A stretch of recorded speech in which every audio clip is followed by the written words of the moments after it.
أعوذ بالله السميع العليم من الشيطان بسم الله الرحمن الرحيم الحمد لله رب العالمين الحمد لله ذكره شرف للذات وشكره فوز للشاكرين وطاعته نجاة للمطيعين ثم الصلاة والسلام والتحية والإكرام على أشرف الأنبياء والمرسلين وخاتم النبيين ورحمة للعالمين جد الحسن والحسين بالقاسم محمد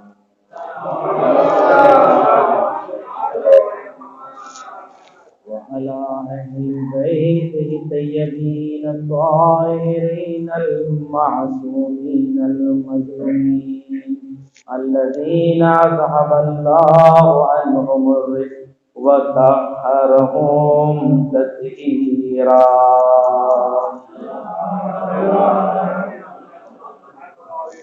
سيما السيد المطهر والإمام المظفر والشجاع الغزنفر بشبير وشبر قاسم طوبى وسفر الأنزع البتين الأشجع المكين العالم المبين الناصر المعين ولي الدين الوالي الولي السيد الرزي الإمام الوسيع الحاكم بنصر الجليل المخلص الصفي المدفون بالغريب ليس بني غالب المظهر العجائب ومظهر الغرائب والشهاب الثاقب والزبر الصالب نقطة دائرة المطالب أسد الله الغالب غالب كل غالب ومطلوب كل طالب صاحب المفاخر والمناقب إمام المشارق والمغارب الذي حبه فرض على الحاضر والغائب مولانا ومولى الكونين الإمام الثقلين أبي الحسنين يعصوب الدين وقائد غر المحجلين أمير المؤمنين علي بن أبي طالب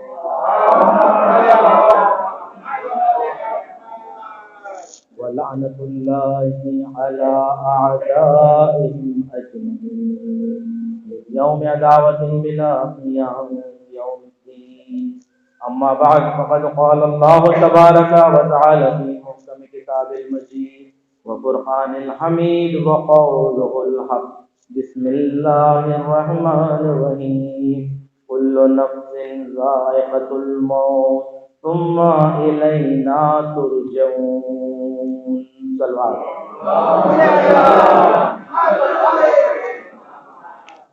عزیزان گرامی، ہم اپنے مرنے والے پر فرش عزا بچھاتے ہیں، ذکر اہل بیت کو بیان کرتے ہیں، اس لیے کہ اگر ہم چلو بھر پانی ہاتھ میں لے کر اگر زمین پر ریت پر پھینک دیتے ہیں، ڈال دیتے ہیں، تو یہ پانی ختم ہو جاتا ہے، اس کا کوئی نام و نشان باقی نہیں رہتا۔ اگر یہی چلو بھر پانی جب کسی دریا میں ڈال دیا جاتا ہے، یہ پانی باقی رہتا ہے، فنا نہیں ہوتا، ختم نہیں ہوتا۔ اس لیے ہم اپنے مرنے والے پر گریہ نہیں کرتے، اہل بیت پر گریہ کرتے ہیں، تاکہ ہمارا ذکر بھی اہل بیت کے ذکر کے صدقے میں باقی رہ جائے۔ اس لیے کہ اللہ نے اگر کسی کو بقا دی ہے تو اہل بیت علیہ السلام کو بقا دی ہے، کسی کے ذکر میں بقا ہے تو اہل بیت علیہ السلام کے ذکر میں بقا ہے۔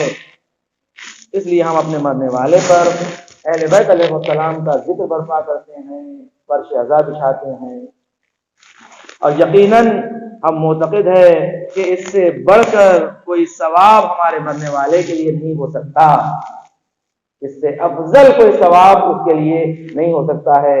اس لیے کہ ابھی حال ہی میں جو حوضے کے بڑے اساتذہ میں سے گزر گئے ہیں، آیت اللہ مصباح یزدی، وہ فرماتے تھے کہ ایک صلوات جو پڑھا جاتا ہے، روایات میں ہے کہ بہت عظیم آگ کو دور کر دیتا ہے، بہت عظیم آگ کو وہ انسان سے دور کر سکتا ہے، فقط ایک صلوات کا پڑھنا، صلوات پڑھنا۔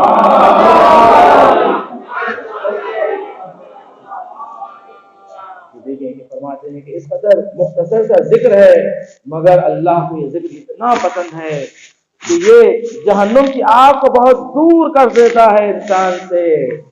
اور آیت اللہ محمد حسین طباطبائی فرماتے تھے کہ تم نہیں جانتے کہ یہ ایک صلوات کا بھیجنا تمہارے مرنے والے کے لیے، تمہارے مرحوم کے لیے کس قدر اجر و ثواب رکھتا ہے، اجر و ثواب رکھتا ہے۔ اس لیے کہ ذکر اہل بیت ہے، ذکر اہل بیت، اور اللہ کو ذکر اہل بیت پسند ہے، اس لیے اللہ نے نماز میں بھی ذکر اہل بیت کو جز بنا دیا۔ ذکر اہل بیت کو کہ اگر نماز میں صلوات نہ ہو، سارے مسلمان اس پر معتقد ہے کہ وہ نماز نہیں ہوتی، وہ نماز نہیں ہوتی۔ عزیزان گرامی، دیکھیں ہر نفس کو موت کا مزہ چکھنا ہے، ہر نفس کو موت کا مزہ چکھنا ہے، مگر یہ نفس کو جو موت کا مزہ آئے گا وہ اس کے کردار کی بنا پر آئے گا کہ اس کا کردار کیسے تھا، اس نے کیسے زندگی گزاری، اس کی کردار پر موت کا مزہ فرق کرتا ہے۔ اس لیے روایات میں ہے مولا کائنات امیر المومنین علی ابن ابی طالب آپ فرماتے ہیں کہ زندگی کرو تو ایسے زندگی کرو کہ لوگ تم سے ملاقات کرنے کی تمنا رکھتے ہو، لوگ تم سے ملاقات کی تمنا رکھتے ہو، تمہیں یاد کرتے ہو، اور جب مر جاؤ تو تم پر لوگ گریہ کرے، اور جب مرو تو ایسے کہ جب لوگ تم پر گریہ کریں کہ ہمارا عظیم دوست، ہمارا عزیز دوست دنیا سے گزر گیا۔ جان گرامی، دیکھیں انسان کو انسان کا کردار زندہ رکھتا ہے، انسان کو انسان کا کردار زندہ رکھتا ہے، باقی رکھتا ہے۔ اس لیے مولانا نے فرمایا اپنے کردار کو ایسے بناؤ کہ لوگ تمہیں یاد کریں۔ کیا دیکھیں جس مرحوم کی مجلس احسان ثواب ہو رہی ہے، اس مرحوم کی نیکیوں میں سے جو لوگ یاد کر رہے ہیں کہ بہت ہی خوش اخلاق، بہت ہی خوش مزاج، کہ لوگ ایک مرتبہ اگر ملے تو دوبارہ ملنے کی ملاقات کی تمنا رکھیں، دوبارہ ملنے کی ملاقات کی تمنا رکھیں کہ ایسے خوش مزاج، خوش کردار، نیک کردار۔ عزیزان گرامی، اس قدر بہترین شاعر نے کہا کہ موت جب صاحب کردار سے ٹکراتی ہے، موت جب صاحب کردار سے ٹکراتی ہے، وہ تو مرتا نہیں خود موت ہی مر جاتی ہے۔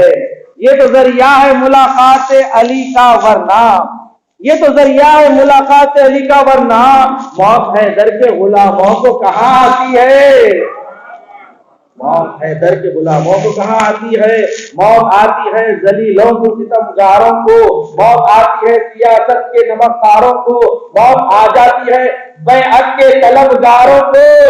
صاحب جذبہ ایثار نہیں مر سکتا، جسم کی موت سے کردار نہیں مر سکتا، جسم کی موت سے کردار نہیں مر سکتا۔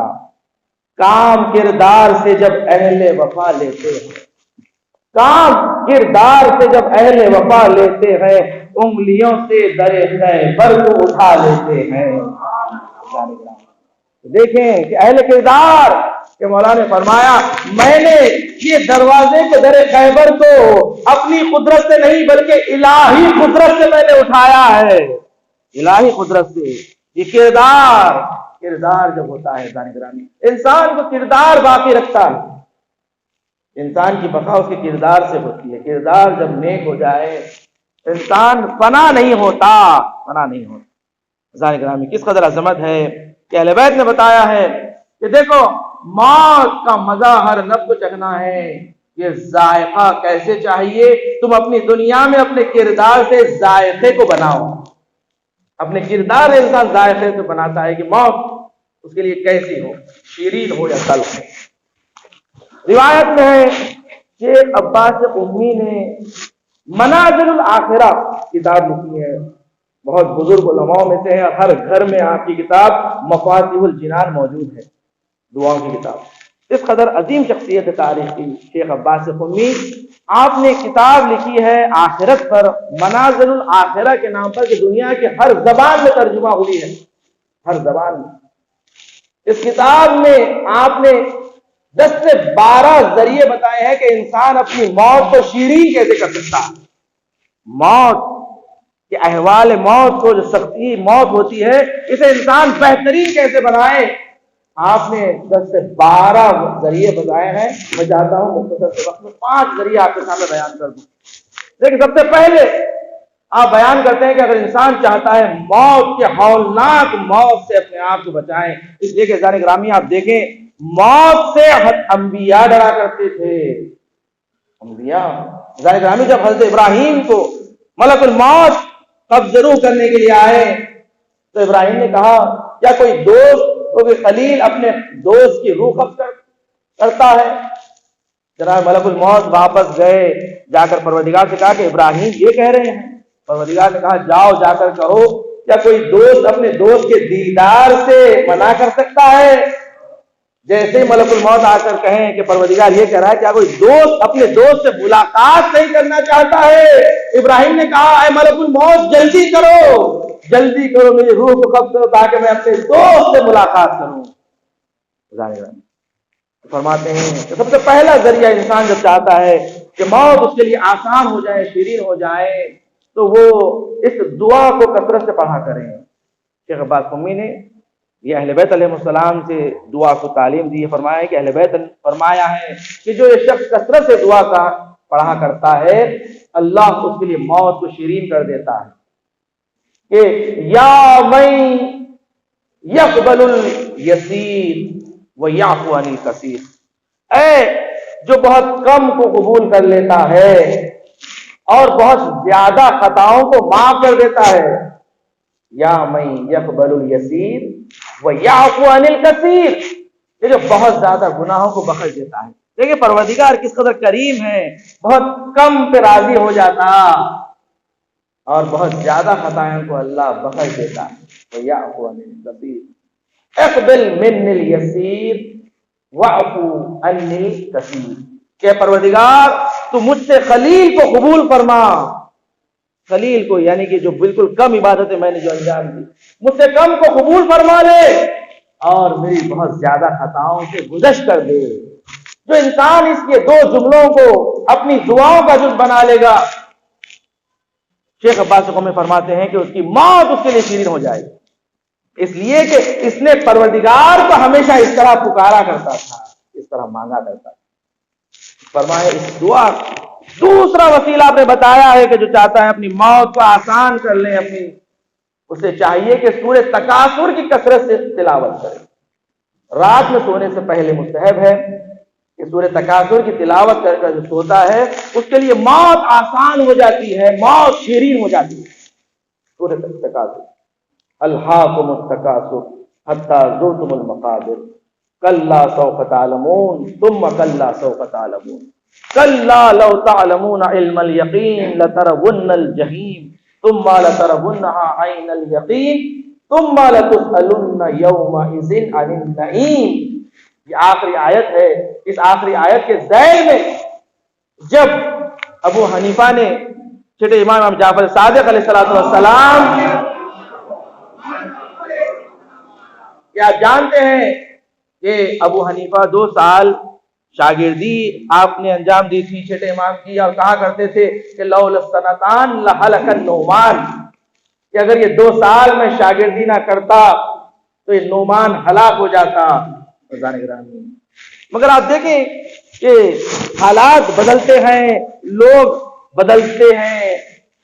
ایک مرتبہ جب ابو حنیفہ تشریف لائے تو امام نے سوال کیا کہ میں نے سنا ہے کہ تم نے اس آیت کی تفسیر میں ثم لتسألن یومئذ عن النعیم، میں نے سنا ہے کہ تم نے کہا ہے کہ اس نعمتوں کا سوال پروردگار کرے گا، تو اس سے مراد یہ دنیاوی نعمتیں ہیں، یہ جو کھانا ہے، یہ جو نعمتیں اللہ عطا کرتا ہے، اس کے بارے میں سوال کرے گا۔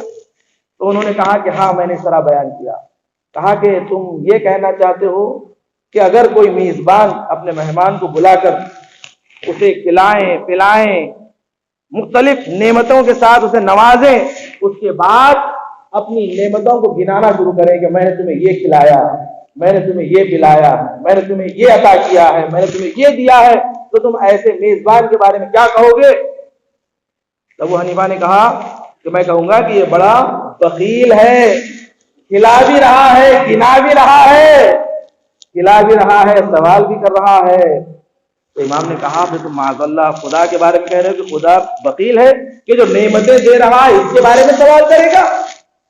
تم لتسألن یومئذ, اس دن. کہا پھر اس سے مراد کیا ہے؟ امام نے کہا اس سے مراد ہماری ولایت ہے, یہ ہماری ولایت ہے. یہ تو یوم غدیر کو اللہ نے اس ولایت کو مکمل کیا تھا. اس ولایت کو یوم غدیر میں الیوم اکملت لکم دینکم واتممت علیکم نعمتی ورضیت لکم الاسلام دینا, کہ دیکھو وہ نعمت کہ جو اللہ نے مکمل کیا ہے یوم غدیر کو نعمتی کہہ کر, اسی نعمت کا سوال اللہ روز قیامت کرنے والا ہے. اسی نعمت کا سوال کیا گیا, ہماری ولایت کا سوال ہوگا.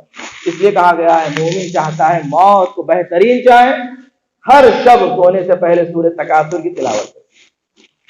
تیسرا وسیلہ جو موت کو شیرین کرتا ہے سورہ زلزال, اذا زلزلت الارض زلزالہا. روایت میں ہے کہ اس سورے کو اپنی نمازوں کا جز بنا لیں, واجب نمازیں ہوں یا مستحب نمازیں ہوں, ضرور سورہ زلزال اپنی نمازوں میں پڑھا کریں. جو شخص پڑھے گا اللہ اس کی موت کو اس کے لیے آسان کر دے گا, موت کو اس کے لیے آسان کر دے گا. چوتھی چیز جو موت کو آسان بناتی ہے, شیرین بناتی ہے, وہ ہے دعا, جو نماز شب کی نماز وتر میں پڑھی جاتی ہے. نماز وتر میں ایک دعا پڑھی جاتی ہے, اس دعا کا پڑھنا لا الہ دعا ہے جو نماز وتر کے قنوت میں پڑھا جاتا ہے کہ اس دعا کا پڑھنا نمازوں میں قنوت میں کہتے ہیں کہ یہ موت کو آسان بنا دیتی ہے. اس کا کرنا جو اس کا پابند ہو جاتا ہے, نماز وتر میں ذکر بیان کیا گیا ہے یہ دعا.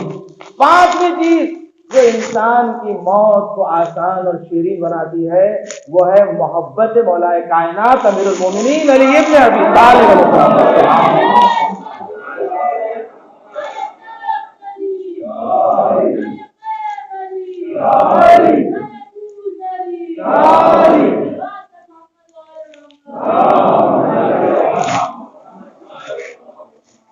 آپ نے فرمایا کہ مولا کائنات کی محبت انسان کی موت کو شیرین بنا دیتی ہے, آسان بنا دیتی ہے. اس لیے کہ پانچویں امام نے فرمایا یاد رکھو جو بھی اس دنیا میں مرتا ہے وہ ہمیں دیکھے گا, وہ ہمیں دیکھے گا. جو ہمارا چاہنے والا ہوگا, ہماری ولایت پر اقرار رکھنے والا ہوگا, اس کے لیے موت شیرین ہو جائے گی, موت شیرین ہو جائے گی. اور جو ہم پر اعتقاد نہیں رکھتا اس کے لیے موت تلخ ہو جائے گی, تلخ ہو جائے گی. اس لیے کہ وہ ہمیں دیکھے گا, مرنے سے پہلے وہ ہمیں دیکھے گا. اس قدر بتایا گیا ہے کہ مقدس اردبیلی اللہ ہم سب کو زیارت امیر المومنین علی ابن ابی طالب علیہ السلام نصیب فرمائے. نجف اشرف میں مولا کے جوار میں مدفون ہے مقدس اردبیلی کہ جیسے ہی آپ دروازے میں داخل ہوتے ہیں تو آپ کا زیارت گاہ اور آپ کی غریب بھی موجود ہے مقدس اردبیلی. کسی نے مقدس اردبیلی کو خواب میں دیکھا, خواب میں دیکھ کر پوچھا کہ بتائیں کہ آپ کو آخرت میں یہ درجات, یہ معنویت میں یہ درجات کیسے نصیب ہوئے ہیں, کس وسیلے سے نصیب ہوئے ہیں؟ تو انہوں نے انگلی کے اشارے سے بتایا صاحب حاضل قبر کے صدقے میں. یہ جو صاحب حاضل قبر ہے مولا کی ذری کی طرف اشارہ کر کے بتایا کہ اس قبر کے صاحب کی وجہ سے مجھے مقامات نصیب ہوئے ہیں. حضران گرامی, مولا کی محبت, مولا کائنات کی محبت انسان کے لیے وہ مرتبہ و مقام عطا کرتی ہے کہ موت اس کے لیے شیرین ہو جاتی ہے, موت شیرین ہو جاتی ہے. حضران گرامی یہ دیکھیں خود پیغمبر نے فرمایا لو اجتمع الناس علی حب علی ابن ابی طالب لما خلق اللہ النار. دیکھیں یہ حدیث مسلم حدیث تمام کتب مسلمانوں میں موجود کہ اگر سارے لوگ علی کی محبت پر جمع ہو جاتے اللہ جہنم کی آگ ہی نہیں خلق کرتا، جہنم کی آگ ہی اللہ خلق نہیں کرتا اگر سارے لوگ علی کی محبت پر جمع ہو جاتے۔ اذان اکرام دیکھیں یہ مقام و مرتبہ کیا کسی اور صحابی کے لیے ہے؟ یہ جس کی محبت کے لیے کہا گیا ہے کہ اس کی محبت ایمان ہے، علی کی محبت ایمان ہے۔ اذان اکرام اس قدر مقام و مرتبہ رکھا گیا ہے، مقام ہے کہ مولا کائنات کی محبت، اہل بیت کی محبت کو اپنا لو، اہل بیت کی محبت کا اپنا لو۔ اذان اکرام ایک مرتبہ خلافت دوم کا زمانہ ہے، ایک شخص کو لایا جاتا ہے کہ جس نے اپنے مولا کو قتل کر دیا، اپنے مولا کے صاحب جو مالک، اپنے مالک کو اس نے قتل کر دیا تھا۔ اس غلام کو لایا گیا اور اسے موت کی سزا سنائی گئی۔ تو ایک مرتبہ مولا کائنات نے اسے بلایا اور بلا کر پوچھا کہ بتا اس کا جرم کیا ہے؟ کہا کہ اس نے اپنے مالک کو قتل کر دیا ہے۔ اسے سوال کیا گیا بتا تو نے اپنے مالک کو کیوں قتل کیا، وجہ کیا ہے؟ تو اس نے کہا کہ میرا مالک مجھ سے غلط فعلی انجام دے رہا تھا اور اس نے انجام دیا، اس لیے میں نے اسے مار دیا۔ تو جب یہ کہا تو مولا نے کہا کہ اگر یہ کہہ رہا ہے، یہ دعوے دار ہے کہ اس کے مالک نے اس کے ساتھ غلط فعلی انجام دی ہے تو 3 دن تک روکا جائے کہ اسے ابھی پھانسی کی سزا نہ دی جائے، اسے اعدام نہ کریں، اسے مارے نہ، 3 دن تک مہلت دی جائے۔ 3 دن کے بعد بلایا جائے، اس کے فرزندوں کو بلایا جائے جس کے باپ کو قتل کر دیا گیا۔ جب 3 دن گزر گئے، جب بیٹوں کو لایا گیا تو بیٹوں سے پوچھا گیا کہ بتاؤ تم نے اپنے باپ کو کہاں دفن کیا؟ جیسے ہی پتہ اٹھایا گیا کہ جہاں قبر تھی دفن کیا گیا اس مقام پر، مولا نے کہا اس قبر کو کھولا جائے، اس قبر کو کھولا جائے۔ جب قبر کو کھولا گیا تو اس قبر میں کوئی جنازہ نہیں ملا، اس قبر میں کوئی جنازہ نہیں ملا۔ جیسے ہی جنازہ نہیں ملا مولا نے کہا کہ سچ کہا میرے رسول نے کہ جو قوم لوط کا گناہ انجام دیتا ہے اللہ اسے قوم لوط سے ملحق کر دیتا ہے، زمین اس کے جنازے کو حذف کر دیتی اور اسے قوم لوط سے ملا دیتی، اس لیے اس کا جنازہ قبر میں موجود نہیں ہے۔ اور اس کے بعد مولا نے کہا کہ اس کا کہنا سچ ہے کہ اس کے مالک نے اس کے ساتھ جو گناہ کیا ہے معصیت کی، اور اس وجہ سے اس کے موت کی سزا سے اسے رہائی مل گئی۔ عزیزان گرامی دیکھیں مولا کائنات جو مسائل کو حل کیا کرتے تھے، دیکھو تمام اصحاب یہ کہا کرتے تھے کہ لولا علی لہلک فلان لہلک فلان، کہ اگر علی نہ ہوتے تو ہلاک ہو جاتے۔ عزیزان گرامی اگر علی کا دامن تھام لیتے تو کوئی ہلاک ہی نہیں ہوتا، علی کی محبت اپنا لیتے، علی کی ولایت اپنا لیتے۔ عزیزان گرامی یقیناً مرنے والا مولائی تھا، اس کا کردار اخلاق اس قدر نیک تھا کہ دیکھیں اس کے جنازے میں تمام مسالک کے لوگ آئے ہیں، حتی اہل غنوج جس کے جنازے میں شرکت کرتے ہیں، یہاں تک کہ تدفین مکمل ہونے تک آپ دیکھیں گے ایسے لوگ جنہوں نے دوستی نبھائی ہے کردار سے، اس لیے کہ کردار جب ایسا ہوتا ہے لوگ مرنے کے بعد بھی یاد کرتے ہیں، مرنے کے بعد بھی یاد کرتے ہیں کہ ایسا اخلاق کا رکھنے والا۔ یقیناً اہل بیت علیہ السلام کی درسگاہ سے اس فرش عزا سے ہی سیکھا جاتا ہے، یہ فرش عزا ہی ہمیں سکھاتی ہے صاحب کردار ادا کرتا ہے۔ اس لیے کہا نبی نے کہ اہل بیت سے اپنے آپ کو جوڑ لو، اس لیے کہ آب قر اور آب خلیل، اگر آب خلیل نجیس بھی ہو جائے آب قر سے وصل ہو جاتا ہے تو آب خلیل بھی پاک ہو جاتا ہے، آب خلیل پاک ہو جاتا ہے۔ اہل بیت سے اپنے آپ کو جوڑے رکھیں، اس لیے کہ یہ صاحبان کردار ہے، اللہ نے انہیں بقا عطا کی ہے، انہیں کرامتیں عطا کی ہے۔ جب صاحب کرامت سے انسان اپنے آپ کو جوڑ لیتا ہے تو صاحب کرامت بن جاتا ہے۔ یقیناً اہل بیت علیہ السلام کا ذکر اس قدر عظمت رکھتا ہے کہ خود امام نے فرمایا کہ دیکھو جب انسان اپنے گھر میں عزیز ہوتا ہے تو مرنے والے کے گھر والے اس پر گریا کرتے ہیں، جب ایک انسان اپنے محلے والوں کے لیے بڑا نیک ہوتا ہے تو سارے محلے والے اس پر گریا کرتے ہیں۔ جب ایک انسان اپنے گاؤں والوں پہ نیک ہوتا ہے تو سارے گاؤں والے اس پر گریا کرتے ہیں۔ جب ایک انسان اس قدر نیک ہوتا ہے تو سارے شہر والے جب اس پہ گریا کر رہے ہیں تو سمجھ لینا کہ سارے شہر والوں کے لیے بہت فائدے مند تھا، نیک کردار تھا۔ جب سارا ملک اس پر گریا کر رہا ہے تو سمجھ لینا کہ سارے ملک کے لیے فائدے مند تھا، کہ سارا ملک اس کے اوپر گریا کر رہا ہے۔ جب ساری دنیا اس پر گریا کرے تو سمجھنا ساری دنیاوی شخصیت تھی جو ساری دنیا کے لیے فائدے مند تھا، دلوں میں محبت کو پیدا کیا تھا، ساری دنیا رو رہی ہے۔ اب سوچیں جس پر ساری کائنات گریا کرے، زمین و آسمان جس پر گریا کرے، چاند و سورج جس کے اوپر گریا کرے، انس و جن جس کے اوپر گریا کرے، تو سمجھ لینا یہ ساری کائنات پر جس کا احسان ہے، ساری کائنات پر جس کا احسان ہے، ساری کائنات جس کے لیے روتی ہے، وہ اہل بیت ہے، اہل بیت ہے۔ یقیناً مرحوم مرتضیٰ بھائی جب دنیا سے گزر گئے تو آپ کا بیٹا موجود تھا۔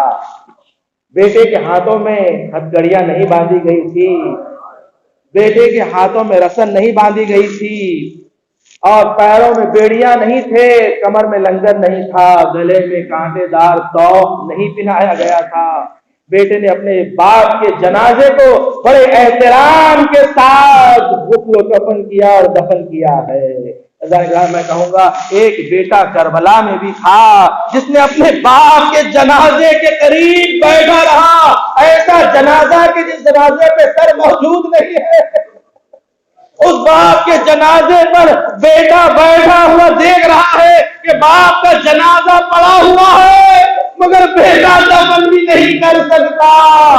3 دن تک حسین کا جنازہ جلتی ہوئی زمین پر پڑا رہا۔ عزیزان گرامی، آپ نے مرحوم کے فرزند کو پرسا دیا ہے، سینے سے لگا کر پرسا دیا ہے، اس لیے کہ گھر والے جانتے ہیں جس کا کوئی عزیز گزر جاتا ہے اس پر کیا گزرتی ہے۔ ذرا دیکھو کربلا میں سید سجاد کو کسی نے پرسا نہیں دیا، کسی نے سینے سے نہیں لگایا، بلکہ سید سجاد پر تازیانے پڑتے قیدی بنا کر دیار میں دیار پھرایا گیا ہے۔ عزیزان گرامی، شہزادی کونین نے اپنے ذاکر سے کہا، ذاکر میرے بیٹے حسین کی سب سے سخت مصیبت کو پڑھا کر۔ اس ذاکر نے کہا، بی بی میں آپ کے فرزند کے تمام مسائل پڑھتا ہوں، گلے کا کند خنجر سے ذبح ہونا، بہن کا بھائی کے کٹے ہوئے سر کو دیکھنا۔ شہزادی نے کہا، نہیں نہیں، میرے حسین کی سب سے سخت مصیبت اپنی بہنوں سے رخصتی ہے، میرے بیٹے حسین کی سب سے سخت مصیبت سکینہ سے رخصتی ہے۔ ارے جب میرا حسین آخری رخصتی کے لیے خیمے میں آیا، ارے بہنوں نے بھائی کو گھیرا، کہا ہمارے درمیان سے آپ چلے جائیں۔ حسین بہنوں کے درمیان سے گزر رہے ہیں، بہنیں گریا کر رہی ہیں، ایسے لگ رہا ہے کہ جنازہ نکل رہا ہے۔ عزیزان گرامی، ایک مرتبہ در خیمہ پر زینب نے کہا، بھیا حسین ذرا اپنا گلوبند کو کھولنا۔ حسین نے اپنا گلوبند کھولا، زینب نے گلے کا بوسہ دیا، کہا یہ اماں کی وصیت تھی جب اماں دنیا سے گزر رہی تھی۔ کہا زینب میرا حسین جب آخری رخصتی کے لیے آئے، ماں کی جانب سے حسین کے گلے کا بوسہ دینا، اس لیے کہ اب اس گلے میں خنجر چلے گا۔ عزیزان گرامی، امام حسین نے کہا، بہن زینب ذرا اپنی بازوؤں سے چادر کو ہٹانا۔ اب تو جناب زینب نے چادر کو ہٹایا، امام حسین نے بہن کے ہاتھوں کا بوسہ دیا، کہا بہن زینب 21 رمضان کو بابا نے وصیت کی تھی آخری رخصتی کے لیے جب جانا میری زینب کے بازوؤں کا بوسہ دینا، اس لیے کہ اب ان بازوؤں پر رسن باندھی جائے گی۔ دیار میں دیار پھرایا جائے گا۔ ایک مرتبہ حسین خیمے کے باہر آئے، آنے کے بعد اب ذوالجناح پر سوار ہونا چاہتے ہیں۔ ایک مرتبہ دائیں جانب دیکھا، ایک مرتبہ بائیں جانب دیکھا، کہنے لگے اینا اینا علی اکبر، اینا اینا باؤ، اینا اینا حبیب۔ عزیزان گرامی، ایک مرتبہ بہن خیمے سے باہر آئی، کہا بھیا آج مجھے بہن سوار کرائے گی۔ اور بہن نے بھائی کو سوار کرایا تھا۔ ایک مرتبہ حسین ذوالجناح کو آگے بڑھانا چاہتے ہیں، ذوالجناح آگے نہیں بڑھتا۔ ذوالجناح سے امام نے کہا ذوالجناح یہ آخری زحمت ہے، اس کے بعد کوئی زحمت نہیں ہے۔ ذوالجناح نے اپنے سر کو قدموں کی جانب جھکا دیا۔